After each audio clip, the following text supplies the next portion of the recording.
আসসালামু আলাইকুম। শামসুল ইসলাম আপনাদের সবাইকে সাদর আমন্ত্রণ জানাচ্ছি আইসিসি চ্যাম্পিয়ন্স ট্রফি 9th এডিশনের ফাইনাল ম্যাচ প্রিভিউ আলোচনা নিয়ে। আপনারা জানেন যে দুবাই ইন্টারন্যাশনাল ক্রিকেট স্টেডিয়ামে আগামীকাল রোববার বাংলাদেশ সময় ঠিক বিকেল 3টায় এবারে চ্যাম্পিয়ন্স ট্রফির দ্য গ্র্যান্ড ফাইনাল অনুষ্ঠিত হচ্ছে সুপার সানডেতে। এবং আপনারা এও জানেন যে টিম ইন্ডিয়া দুবাইতেই অবস্থান করছে পুরো চ্যাম্পিয়ন্স ট্রফি জুড়ে। তারা গ্রুপ স্টেজে 3টে ম্যাচ খেলেছে, সেমিফাইনাল পর্যায়ে অস্ট্রেলিয়ার সাথে ম্যাচ জিতেছে এবং আনবিটেন থেকে ফাইনালে উঠে এসছে। আর প্রতিপক্ষ নিউজিল্যান্ড দল গ্রুপ পর্বে 3টে ম্যাচে 2টো জিতেছিল, গ্রুপে রানার্স আপ হয়েছিল এবং শেষ ম্যাচটায় ভারতের কাছে এই দুবাইয়ের মাঠেই হেরেছিল। এবং ফাইনালি তারা লাহোরে সাউথ আফ্রিকার সাথে বিগ টোটাল করে এবং ফাইনালি সেটা তারা সাকসেসফুলি ডিফেন্ড করে। 352 রানস তারা সেদিন করেছিল। সো বুঝতেই পারছেন যে দুটো সেরা দল এবারে আইসিসি চ্যাম্পিয়ন্স ট্রফির ফাইনালে খেলেছে। অ্যাজ আই আর্লিয়ার প্রেডিক্টেড যে সেমিফাইনালে যে 4টা দল খেলবে বলে আমি টুর্নামেন্ট শুরুর আগে প্রেডিক্ট করেছিলাম, এ গ্রুপ থেকে ইন্ডিয়া নিউজিল্যান্ড, ও গ্রুপ থেকে অস্ট্রেলিয়া সাউথ আফ্রিকা, ঠিক তাই হয়েছিল। এবং ফাইনালের জন্যে সেমিফাইনালে ঠিক আগ দিয়ে আমি কিন্তু ইন্ডিয়া নিউজিল্যান্ডকে এগিয়ে রেখেছিলাম। ফাইনালি এই দুটো দলই ফাইনাল খেলছে। তাহলে ফাইনাল নিয়ে আমার প্রেডিকশন কি হবে? Yes, again my money for team India. আপনি জিজ্ঞেস করতেই পারেন কেন ইন্ডিয়াকে বারবার আপনি এগিয়ে রাখছেন। দেখেন, সাম্প্রতিক অতীতে ভারতীয় দল যে ধরনের স্মার্ট, সেন্সেবল, ওয়েল ব্যালেন্সড ক্রিকেটটা খেলছে অ্যাক্রস দ্য ফরম্যাট, গত 14টা আইসিসি ইভেন্টের ফাইনাল তারা খেলেছে এবং 14টায় আইসিসি ইভেন্টের মধ্যে 12বার তারা ফাইনাল খেলেছে, 3বার তারা ফাইনালে শিরোপা জিতেছে।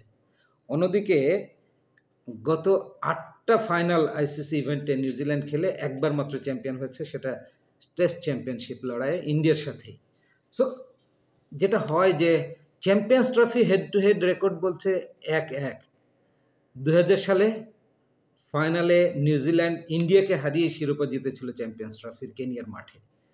এবং এবারের গ্রুপ স্টেজে নিউজিল্যান্ড কিন্তু ইন্ডিয়ার কাছে হেরেছে। সো এখানে 1-1 সমতা। আর শুধু আইসিসি ওয়ান ডে ইভেন্টে আমরা যদি হেড টু হেড স্ট্যাটস দেখি, এই দু দল 10বার মুখোমুখি হয়েছে, যেখানে 5টি করে ম্যাচ উভয় দল জিতেছে। সো সেয়ানে সমানে অবস্থান করছে। ফাইনাল ম্যাচ শুরুর আগে টস অ্যান্ড ব্যাট এইরকম একটা সিদ্ধান্ত আমরা হতে পারে বলে অনুমান করছি। কেননা এরকম ক্রাঞ্চ ম্যাচে, প্রেশার ম্যাচে, হাই ভোল্টেজ ম্যাচে শুরুতে নির্ভার থেকে ব্যাটিং করে একটা বড় টোটাল পোস্ট করতে চাইবে এবং সেটাকে সাকসেসফুলি ভালো বোলিং, ফিল্ডিং দিয়ে ডিফেন্ড করতে চাইবে। সেক্ষেত্রে toss and bat my predictions.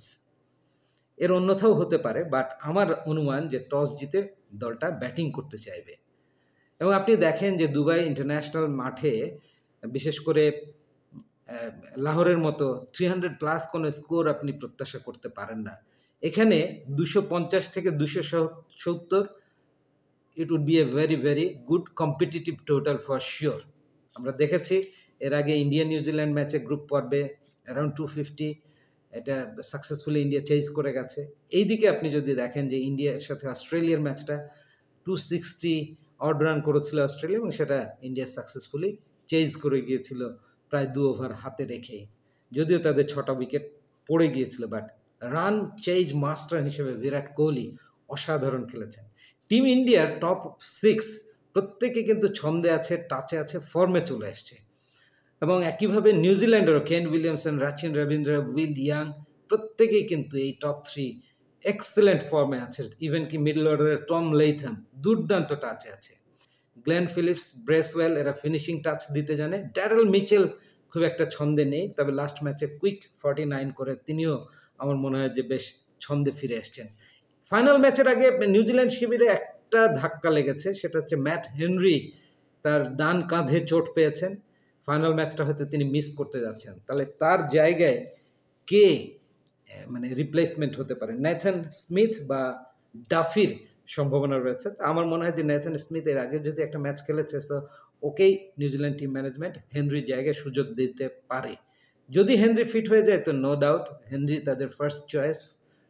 এবং ভারতীয় দলের চেয়ে নিউজিল্যান্ড দলের বোলিংয়ে অতিরিক্ত ভারসাম্য রয়েছে এই কারণে যে হেনরি থাকলে 3জন সিমার বা তার জায়গায় যদি আর একজন সিমার না হয়, 3জন সিমার নিউজিল্যান্ড টিমে থাকছে এবং 4জন স্পিনার থাকছে, যেহেতু রাচিন রবীন্দ্রও লাস্ট ম্যাচে 5 ওভার বল করে উইকেট পেয়েছেন। সো ব্রেসওয়েল দুর্দান্ত টাচে আছেন, খুবই কেপেবল স্মার্ট স্পিনার। স্যান্টনার তো অনবদ্য, গ্লেন ফিলিপস সাথে রাচিন রবীন্দ্র, এই 4টা স্পিন অপশনের সাথে 3টা পেস, জেমিসন, ওরুক এবং হেনরির জায়গায় হয়তো ন্যাথন স্মিথ বা ডাফি, যেই খেলুক না কেন আমার মনে হয় যে খুবই ইউজফুল বোলিং লাইন আপ থাকবে নিউজিল্যান্ডের, এবং দু দলের স্পিনাররাই হয়তো ম্যাচের ভাগ্য গড়ে দিতে পারেন। ভারতীয় দলে 4জন স্পিনারের কথা আপনারা সবাই জানেন, অক্ষর প্যাটেল, রবীন্দ্র জাদেজা, কুলদীপ যাদব এবং Varun Chakraborty.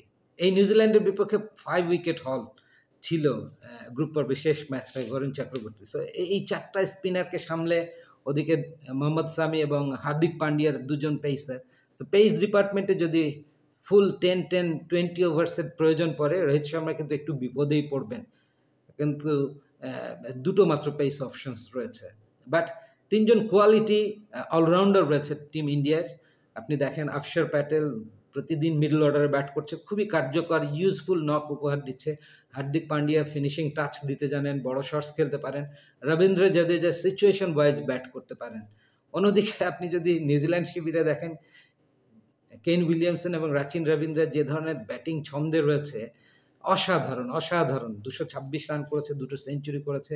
Kane Williamson last ম্যাচে সেঞ্চুরি করেছে, এর আগে ভারতের বিরুদ্ধে 120 বল থেকে 81 রান করেছে। সো রিসেন্ট পাস্টে ইন্ডিয়ার মাটিতে ইন্ডিয়াকে 3-0 টেস্ট সিরিজে হারিয়েছে এই নিউজিল্যান্ড। সো মানসিকভাবে বেশ চাঙ্গা থাকবে। রিসেন্ট ফর্ম বিবেচনায় গত 5 ম্যাচে প্রত্যেকটি ম্যাচে ইন্ডিয়া জিতেছে। অন্যদিকে নিউজিল্যান্ড হয়তো শেষ 5 ম্যাচে 1টা হার 4টা জয়। সো দুটো দলই দারুণ শেপে আছে ফাইনালের আগে। কিন্তু ফাইনাল তো ভাই বিগ ম্যাচ টেম্পারামেন্টের খেলা। এখানে যারা টেম্পারামেন্ট গার্ডস শো করতে পারবে, ক্রাচ মোমেন্ট ওভারকাম করে যেতে পারবে, একটা ভালো স্টার্ট নিতে পারবে, তারাই কিন্তু ম্যাচ বের করবে বা একটা ভালো টোটাল পেয়ে যাবে বোর্ডে। সেক্ষেত্রে ভারতীয় লাইন আপ খুবই সমৃদ্ধ ব্যাটিংয়ে। রোহিত শর্মা, গিল মিলে যদি একটা লম্বা স্ট্যান্ড দিতে পারে, যদিও তারা খুব বড় স্ট্যান্ড এই চ্যাম্পিয়ন্স ট্রফিতে এখনও পর্যন্ত দিতে পারেনি, সেই জায়গায় একটা শঙ্কা রয়েছে। বাট উইলিয়াং, রাচিন রবীন্দ্র এরা কিন্তু বড় স্ট্যান্ড দেওয়ার অভিজ্ঞতা হয়েছে এবং এক্সপিরিয়েন্স আছে। সব মিলিয়ে দুটো ব্যালেন্সড দল, ভারসাম্যপূর্ণ দল ব্যাটিংয়ে, বোলিংয়ে, ফিল্ডিংয়ে।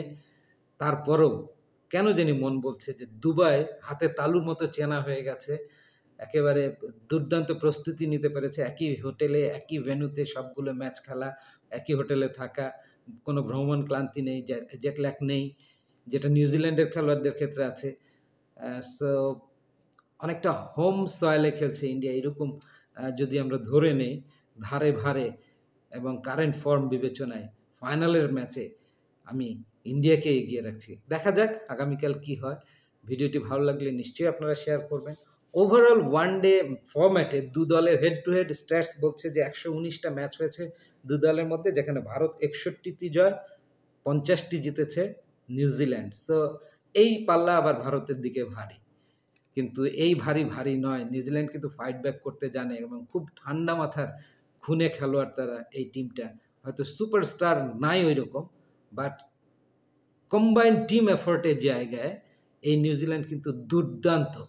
ভারতও তাই, কম্বাইন্ড টিম এফোর্টে সেমিফাইনালটা জিতেছে তারা। দেখুন, যদিও বিরাট কোহলি টপ স্কোরার ছিলেন, but everybody contributed with bat and with ball. So it's a exciting battle waiting for all of us. Hope you enjoy this discussions. ভালো লাগলে অবশ্যই শেয়ার করবেন। আমাকে ইউটিউবে শামসুল ইসলাম চ্যানেলটি সাবস্ক্রাইব করে সঙ্গে থাকুন, আর আমার ফেসবুক পেজ শামসুলস অ্যানালাইসিস ফলো করুন। Thanks for watching.